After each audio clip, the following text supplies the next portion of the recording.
Shalom saudara terkasih di dalam Tuhan kita Yesus Kristus. Hari ini Cornerstone Jakarta kembali hadir membawa kabar baik Injil kasih karunia Tuhan bagi Bapak Ibu saudara-saudara sekalian. Karena kabar Injil kasih karunia Tuhan itulah kekuatannya Allah. Kekuatan Allah artinya itulah yang akan memerdekakan kita.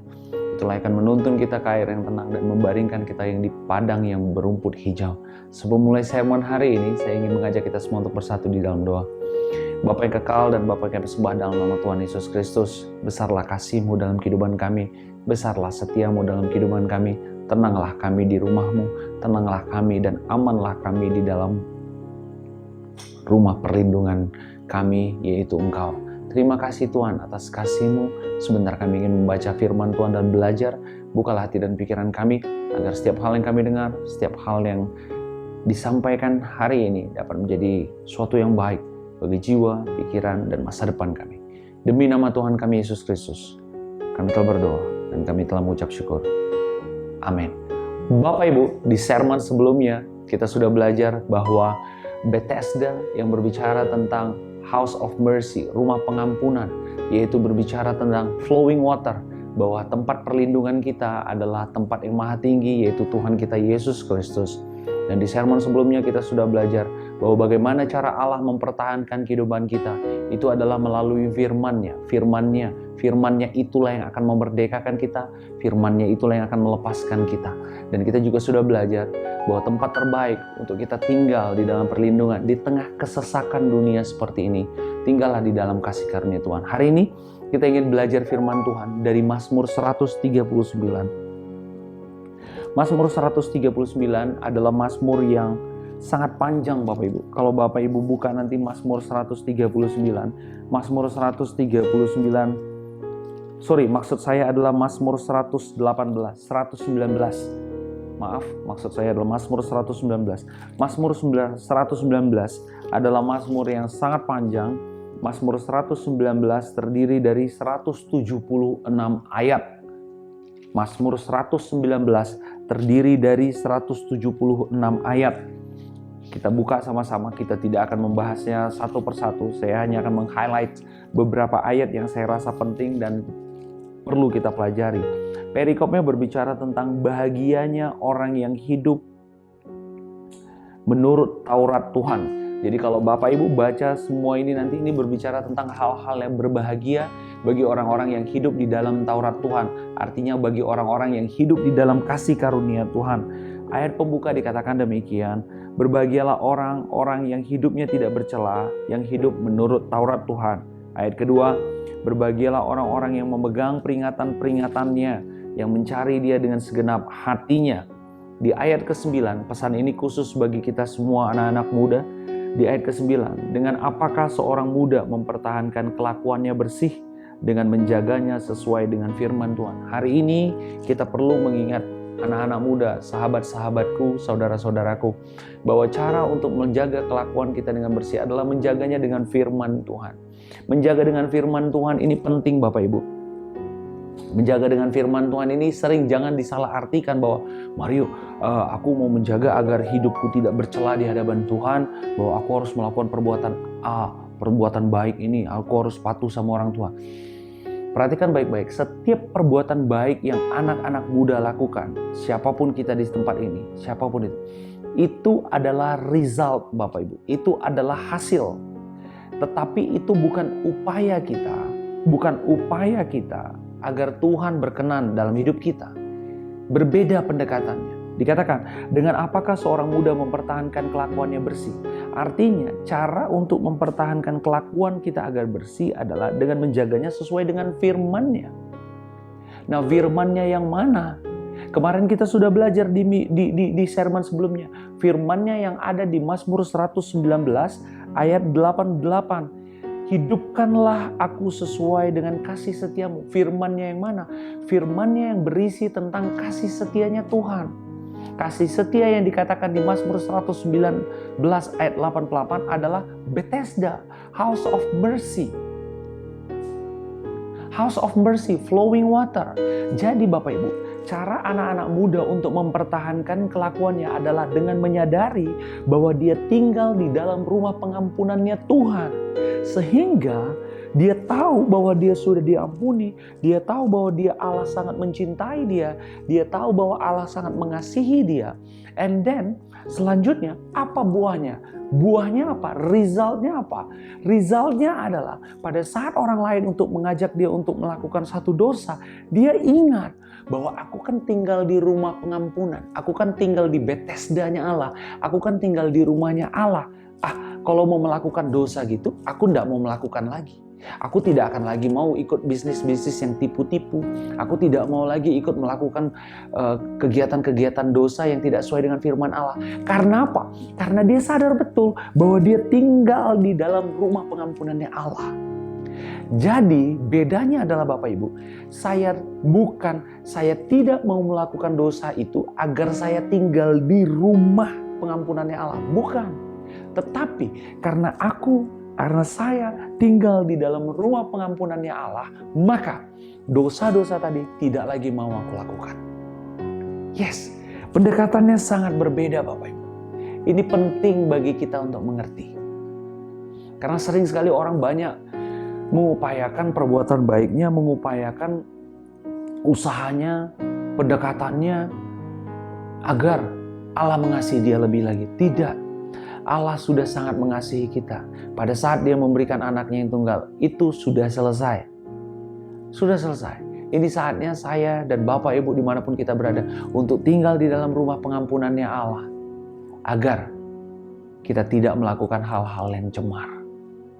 Saya berharap ini dapat kita pahami. Kita lompat sebentar. Di ayat 10, dengan segenap hati aku mencari Engkau. Janganlah biarkan aku menyimpang dari perintah-perintahmu. Ayat berikutnya yang disampaikan di sini adalah kalau Bapak Ibu baca terus di Mazmur 119, kita buka sekarang di ayat yang ke 89. Di ayat 89 dikatakan, untuk selama-lamanya ya Tuhan, firman-Mu tetap teguh di sorga. Firman Tuhan itu tetap teguh Bapak Ibu. Mau situasi dunia pandemik, mau situasi dunia resesi, firman Tuhan itu tetap teguh dan tidak berubah. Kalau firman Tuhan yang berkata bahwa hidupmu terus naik dan tidak turun, firman itu tidak berubah. Tidak tergantung kepada situasi, tidak bergantung kepada suasana, tidak bergantung kepada ekonomi dunia. Makanya saya ingin sampaikan bahwa ekonomi yang berlaku di dalam kehidupan kita itu bukan teori ekonomi dunia, tetapi teori ekonomi surga. Karena Allah bekerja di dalam kehidupan finansial kita, di dalam keuangan kita, itu tidak berdasarkan bagaimana cara ekonomi dunia ini menjalankannya.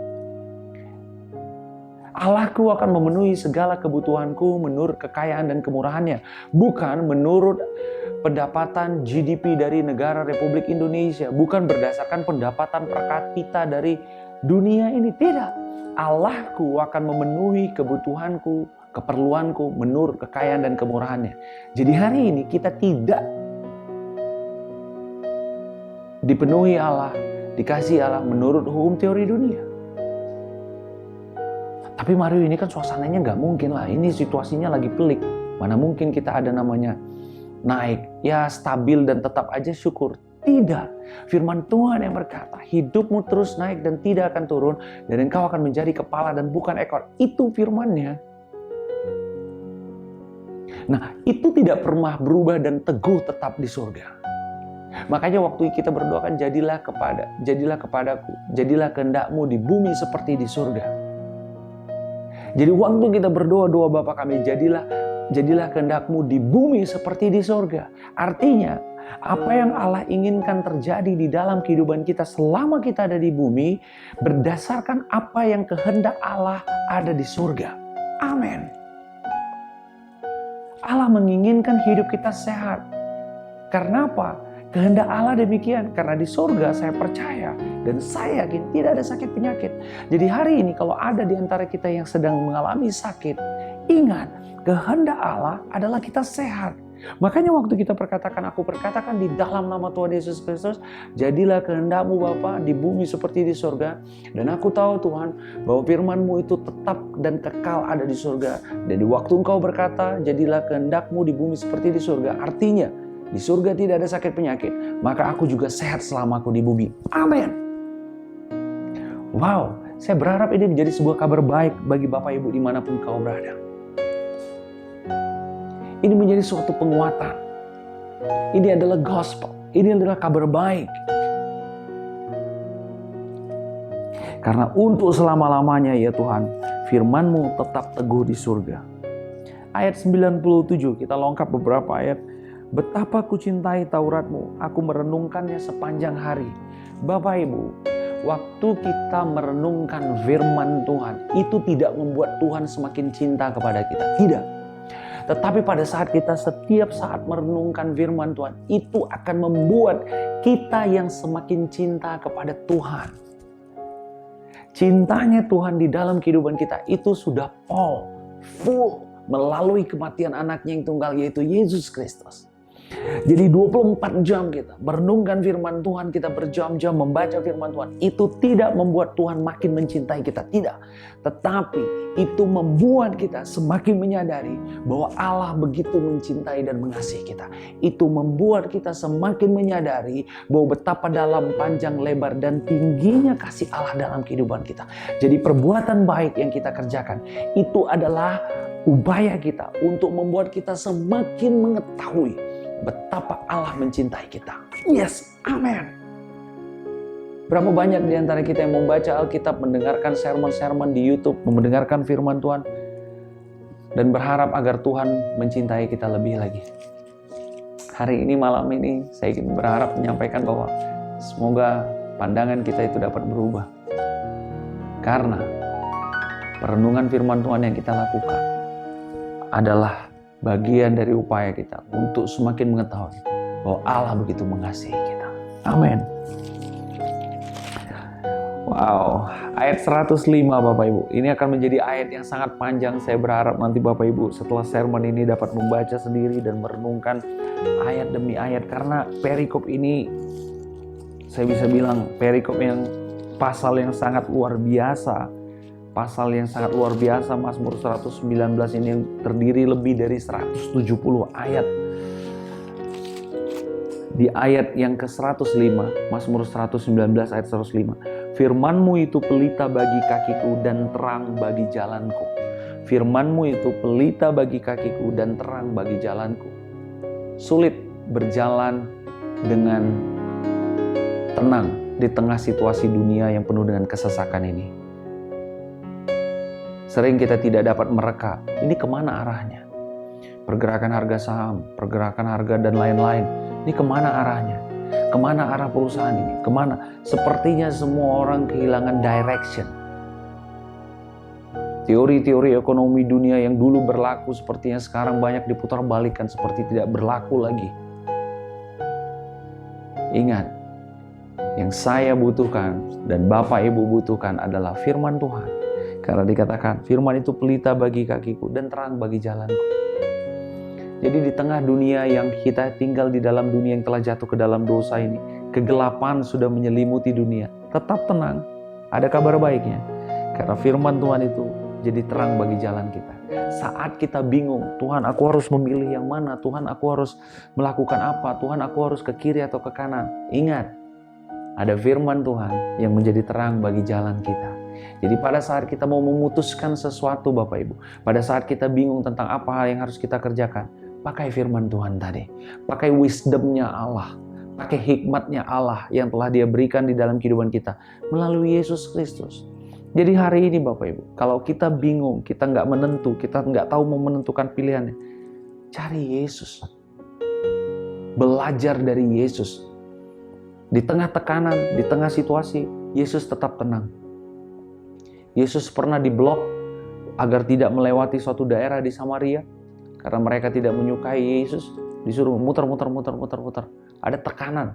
Kenapa disuruh muter? Murid-murid bilang, Tuhan apa perlu kami berdoa sebagaimana Elia berdoa agar lidah api turun? Apa kata Yesus? Nggak usah, kita cari jalan lain. Orang-orang yang hidup di dalam firman Tuhan, orang-orang yang hidup di dalam Yesus Kristus, dia tahu bagaimana mencari jalan lain yang benar. Mungkin dunia ini memaksa kita memakai satu jalan. Kalau mau sukses pakai jalan ini. Kalau mau menang dalam kasus ini pakai jalan ini. Karena ini yang pasti yang bisa menang. Tidak. Selama itu bukan firman Tuhan dasarnya, maka itu bukan terang Bapak Ibu. Mungkin kita akan menjadi musuh bagi dunia ini. Tetapi ingat satu hal, bahwa Allah ada di pihak kita dan tangan kanannya yang kuat, itu yang akan memberikan kemenangan bagi kita. Orang-orang yang berdiri di atas firman Tuhan dan berdiri tegak dan tetap memperkatakan dan mempercayai firman Tuhan, dia akan memenangkan pertandingan ini. Dia lebih daripada pemenang. Karena apa? Kenapa lebih daripada pemenang? Karena bukan dia yang bertarung dan bertanding Bapak Ibu, tetapi yang bertarung adalah Allah, dan dia mendapatkan akibat dari kemenangannya. Inilah yang disebut dengan gospel, kabar baik. Allah yang telah mati di kayu salib bagi kita, dosa dan kesalahan kita. Kita yang menikmati akibat keselamatannya tadi. Ganjaran keselamatan di kitab Perjanjian Baru dikatakan, ganjaran yang mendatangkan keselamatan telah dia berikan kepada kita. Akibat dari ketaatan Yesus 2000 tahun yang lalu. Maka hari ini kita, saya, saudara, Bapak Ibu, tidak lagi harus hidup di dalam kutuk hukum Taurat. Akibat apa yang Yesus tanggung 2000 tahun yang lalu ketika tubuhnya menanggung semua cambukan, siksaan, deraan. Hari ini dia menginginkan hidup Bapak, Ibu, saya, dan saudara semua sehat. Dulu dia dicaci maki, dia ditampar, dia diludahi. Agar hari ini kita tidak lagi mendapatkan malu. Ganjaran yang mendatangkan keselamatan itu telah diberikan oleh Yesus. Hiduplah hari ini di atas terang tadi. Jadi ketika situasinya sulit, kita tetap tenang karena kita tahu ada firman Tuhan yang memberikan terang bagi jalan kita. Di ayat selanjutnya dikatakan, kita lompat sebentar lagi ayatnya. Ayat 147, masih di dalam Mazmur 119, ayat 147. Pagi-pagi buta aku bangun dan berteriak minta tolong. Aku berharap kepada firman-Mu. Perhatikan baik-baik bahwa Tuhan menginginkan kita hanya berharap kepada firman-Nya Bapak Ibu. Jadi ketika Bapak Ibu bangun pagi-pagi buta, dikatakan demikian, pagi-pagi buta aku bangun dan berteriak minta tolong. Katakan, Tuhan, tolong aku hari ini. Tuhan, hanya kepadamu aku berharap. Aku tidak bisa melewati hari ini tanpa pertolongan-Mu. Tuhan, tolonglah aku hari ini. Makanya Bapak Ibu, aku berharap kepada firman-Mu. Firman Tuhan gak pernah gagal Bapak Ibu. Tetapi sering sekali pengharapannya kita yang salah. Kita tidak berharap kepada firman Tuhan, tapi kita berharap kepada tabungan kita. Kita berharap kepada koneksi kita. Kita berharap dan bergantung kepada orang-orang besar. Kita berharap dan bergantung kepada orang-orang yang memiliki pengaruh. Yang Allah inginkan adalah pengharapan tadi pindahkan ke dalam firman-Nya. Sehingga kita akan melihat apa? Pagi-pagi buta aku bangun dan berteriak minta tolong. Kenapa sering sepertinya pertolongan tidak datang? Karena apa? Karena faktor yang setelahnya tadi. Karena pengharapan kita tidak pada firman-Nya. Tetapi pada saat pengharapan kita ada pada firman-Nya, maka pada saat itu kita dapat melihat pertolongannya. Saya berharap Bapak Ibu cukup dapat mengerti apa yang saya sampaikan yang sederhana ini. Kenapa Tuhan? Sepertinya pertolongan Tuhan tuh gak datang-datang. Sepertinya kok Tuhan gak tolong saya dalam situasi ini kok gini-gini terus. Ya, itu terjadi karena kita tidak berharap kepada firman-Nya. Aku sudah berharap Mario kepada firman Tuhan. Aku puasa, aku doa, aku memberi perpuluhan, aku memberi persembahan, aku udah berharap. Bapak Ibu, pada saat kita mengandalkan perbuatan baik kita dan ketaatan kita, itu artinya kita tidak sedang berharap kepada firman-Nya.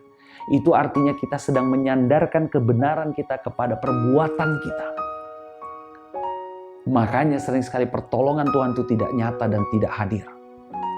Tetapi orang yang berharap kepada firman-Nya, firman-Nya ini apa Bapak Ibu? Di kitab Yohanes dikatakan bahwa pada mulanya adalah firman. Firman itu bersama-sama dengan Allah dan firman itu adalah Allah. Di ayat-ayat selanjutnya dikatakan firman itu telah menjadi manusia dan tinggal bersama-sama dengan kita. Firman itu berbicara tentang satu pribadi, yaitu Yesus Kristus. Jadi kalimatnya ayat ini, pagi-pagi buta aku bangun dan berteriak minta tolong. Aku berharap kepada Yesus. Berharap kepada Yesus artinya bergantung kepada perbuatannya Yesus. Berharap kepada Yesus artinya percaya kepada apa yang Yesus kerjakan.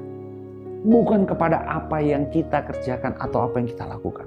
Aku berharap kepada firman-Mu. Pada saat kita berharap kepada apa yang Yesus kerjakan, apa yang Yesus perbuat, apa yang Yesus telah selesaikan, maka pada saat yang sama kita dapat melihat adanya pertolongan Tuhan. Wow, saya berharap Bapak Ibu dimanapun berada dapat mengerti ayat yang sederhana ini. Di ayat 151, Engkau dekat ya Tuhan, dan segala perintah-Mu adalah benar. Sederhana ternyata Bapak Ibu. Segala perintah Tuhan adalah benar. Hari-hari ini manusia dunia lebih suka hidup di dalam fakta, bukan di dalam kebenaran. Allah menginginkan saya dan engkau hidup di dalam kebenaran. Artinya hidup di dalam firman. Kalau faktanya saat ini belum sesuai dengan kebenaran, stand still, berdiri tetap tegak. Jangan mundur dari firman Tuhan. Sampai Bapak Ibu melihat fakta tadi sesuai dengan apa kebenarannya. Kalau hari ini mungkin ada di antara kita yang sedang bergumul terhadap sakit penyakit, bergumul terhadap masalah ekonomi, bergumul terhadap situasi, stand still, tetap berdiri tegak di atas firman Tuhan. Bahwa aku adalah biji matanya Allah. Allah akan memenuhi segala kebutuhanku menurut kekayaan dan kemurahannya. Bahwa Dia yang kaya telah menjadi miskin agar aku yang miskin menjadi kaya. Dan aku percaya Tuhan bukan kerja keras, tetapi berkat Tuhan yang menjadikan seseorang dapat hidup dan kaya. Terima kasih Tuhan. Kasih-Mu, firman-Mu, itulah yang tinggal dalam hati dan pikiranku. Dan itulah hikmat-Mu, itulah yang memulihkan seluruh tubuhku. Firman-Mu yang berkata, Bapa, Engkau yang telah mengampuni segala dosa dan kesalahanku, dan menyembuhkan segala sakit penyakitku. Terima kasih Tuhan, itulah firman-Mu, itulah kebenaran tadi Bapak Ibu. Amin. Amin. Kita balik sebentar. Ayat 134, Mazmur 119 ayat 134. Bebaskanlah aku daripada pemerasan manusia, supaya aku berpegang pada titah-titah-Mu. Perhatikan baik-baik. Bebaskanlah aku daripada pemerasan manusia, supaya aku berpegang pada titah-titah-Mu. Jelas bahwa Allah tidak menginginkan saya dan engkau diperas. Diperas, Bapak Ibu bayangkan ya. Proses pemerasan itu terjadi pada saat kita ingin memeras kain. Kalau dulu kecil saya suka mencuci baju secara manual. Itu kain habis direndam pakai sabun. Setelah direndam pakai sabun beberapa waktu, habis itu kita sikat, kita bersihkan segala macam. Habis itu kita bilas. Sebelum dijemur, kita peras kain tersebut. Pada saat kita memeras kain Bapak Ibu, ada sesuatu yang keluar dari kain. Amin. Ini suatu pewahyuan Bapak Ibu. Pada saat kain diperas, ada sesuatu yang keluar dari kain. Sesuatu yang keluar dari kain. Ini adalah sebuah ilustrasi. Bahwa pada saat dunia ini memeras kita, ada sesuatu yang keluar dari diri kita. Dunia ini memeras pikiran kita. Memaksa kita untuk terus khawatir. Memaksa kita suka untuk takut. Memaksa kita untuk selalu penuh dengan kecemasan. Pada saat kita cemas, ada sesuatu yang keluar dari diri kita. Contohnya adalah kesehatan kita akan menurun pada saat pikiran kita banyak. Performance kita di kantor akan turun pada saat kita punya banyak pergumulan. Kesehatan kita akan drop pada saat kita terlalu diperas oleh apa yang dunia ini lakukan. Allah tidak menginginkan kita diperas. Makanya dikatakan bebaskanlah aku dari pemerasan manusia. Ini adalah sebuah gambaran Bapak Ibu. Pada saat kita diperas, yang diperas bisa jadi finansialnya kita, keuangannya kita diperas oleh dunia dengan pemakaian kartu kredit yang over dan lain-lain mungkin. Bisa juga kita diperas oleh kesehatan kita terlalu over dalam bekerja sampai lupa waktu, sampai akhirnya kesehatan kita terganggu. Kita juga bisa diperas oleh suatu situasi, pikiran yang banyak, hubungan, konflik dan lain-lain, sehingga kita menjadi orang yang tidak semangat, tidak bergairah. Allah tidak menginginkan saya, Bapak, Ibu, saudara-saudara sekalian dimanapun berada diperas. Tidak. Dia ingin kita tetap hidup di dalam kasih karunia-Nya. Dia tidak ingin ada hal apapun keluar dari hidup kita yang sifatnya memeras. Jadi Allah ingin tetap Bapak Ibu sehat. Allah ingin tetap Bapak Ibu hidup berkelimpahan. Allah ingin tetap Bapak Ibu hidup di dalam kemenangan. Allah ingin tetap Bapak Ibu tinggal di dalam berkat-Nya Dia. Memberi dampak bagi orang, memberi banyak bagi banyak orang. Mendoakan orang lain.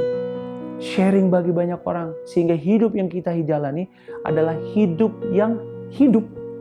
Hidup yang hidup itu artinya hidup yang berkualitas. Karena Dia tidak ingin anak-anaknya diperas oleh manusia. Manusia di sini berbicara tentang dunia.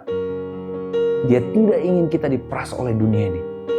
Sehingga habis waktu kita di kantor, di pekerjaan, kita lupa dengan istri, dengan anak-anak. Habis waktu kita di pergaulan, di komunitas, kita lupa dengan istri dan anak dan orang tua kita. Kita sibuk membangun company kita, sehingga kita lupa untuk memperhatikan orang tua kita, anak kita, atau istri kita. Tidak. Pada saat berkat itu datang dari Allah, saya percaya satu hal Bapak Ibu, bahwa itu akan berdampak ke dalam segala aspek kehidupan kita. Jadi hari ini, biarlah kasih Tuhan, biarlah firman Tuhan, itulah yang menguatkan kita, itulah yang meneduhkan kita. Dan saya mengajak Bapak Ibu dimanapun Bapak Ibu berada, apapun situasinya, nanti sesudah ini baca lagi di Mazmur 119 tadi, ada lebih dari 170 pasal tentang bahagianya orang-orang yang hidup di dalam Taurat Tuhan. Jadi ingat bahwa firman Tuhan itu adalah terang bagi jalan kita. Dan ingat bahwa pemerasan akan jauh daripada orang-orang yang tinggal di dalam firman Tuhan. Dan ingat juga Bapak Ibu bahwa firman Tuhan itu tetap teguh ada di surga. Jadi sebagaimana firman Tuhan yang berkata, jadilah kehendak-Mu di bumi seperti di surga. Kalau Allah ingin, berarti hidup kita sehat, hidup kita diberkati, hidup kita berdampak. Sebagaimana kehidupan di surga terjadi dalam kehidupan kita ada di dunia ini. Bapak Ibu, tetaplah tenang di dalam situasi yang sesak seperti saat ini. Tetaplah berdiri teguh di atas firman Tuhan. Jangan biarkan ada faktor lain, ada hal-hal luar yang dapat mencuri sukacita kita dan damai sejahtera kita. Karena berdiri tegak, teguh di dalam firman Tuhan, itulah yang menenangkan kita. Dan itulah yang akan menuntun kita ke air yang tenang dan membawa kita ke padang yang berumput hijau.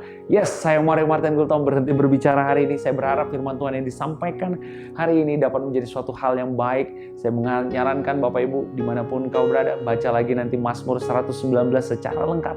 Karena itu adalah salah satu Mazmur yang luar biasa. Sebelum menutup kebaktian ini, saya mau mengajak kita semua untuk bersatu dalam doa. Bapa yang kekal dan Bapa yang kami sembah dalam nama Tuhan Yesus Kristus, terima kasih dan terima kasih Tuhan, kasih-Mu besar dalam kehidupan kami. Sebentar kami mau menyerahkan hidup kami ke dalam tangan-Mu, karena kami percaya Tuhan bahwa perlindungan kami hanya ada di dalam firman Tuhan. Bapa, bukalah hati dan pikiran kami, biarlah firman ini tetap tinggal dan dapat menjadi tempat perlindungan kami, kubu pertahanan kami. Terima kasih Bapa. Demi nama Tuhan kami Yesus Kristus, kami telah berdoa dan kami telah mengucap syukur. Amin. Saya Mario Martin Gultom berhenti berbicara hari ini. Kita bertemu lagi di dalam sermon yang selanjutnya. Sampaikan kabar baik ini ke banyak orang, sehingga banyak orang lagi yang akan mengalami yang namanya kebahagiaan hidup di dalam firman Tuhan. Saya percaya Bapak Ibu, dimanapun kau berada, situasi apapun yang sedang kita hadapi, tangan Tuhan yang kanan kuat untuk memberi kita kemenangan. Tuhan Yesus memberkati kita, Tuhan Yesus mengasihi kita. God bless you and see you.